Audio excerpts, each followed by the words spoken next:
Hey everyone, Eric here, back with another video on the Curve Bender. But first, yes, I've shaved my mustache because it wasn't really working.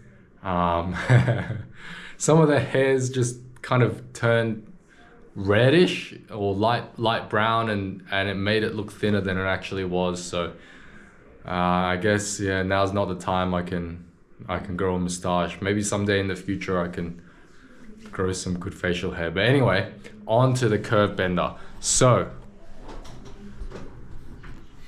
back with the idea of why I love this EQ so much, right? It's in the name, okay? So the name, Curve Bender reminds you that these moves are relative. So if I ever find myself, say I want a bit more low end, okay, I boost some low end, whatever. Okay, but now I want a bit more high end, okay, I boost some high end. But then it's like, okay, well, I feel like it's missing some more low end, so I boost some more low end. And then wait, now the high end's gone, so let me boost some more high end. You know, the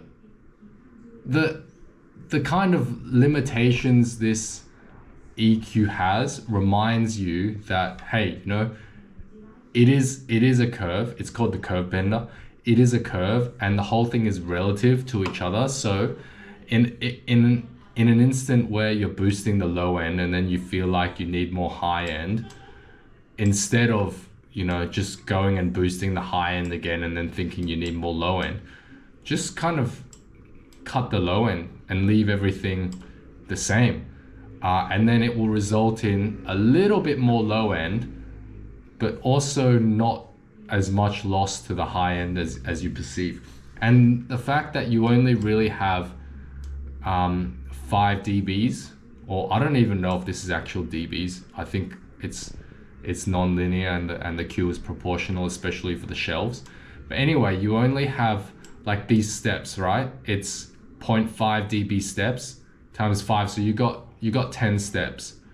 It's not a lot of gain to play around with. So if you hit the maximum and you find that you need a little bit more, say low end, instead of just, you know, wanting to, well, you can't really go, well, you can do this and get more, whatever. But say you've maxed it out, which in a mastering situation you probably never would, but say you have, right? Plus this is the multiplier, so this is plus 15 dB of gain, on paper at least.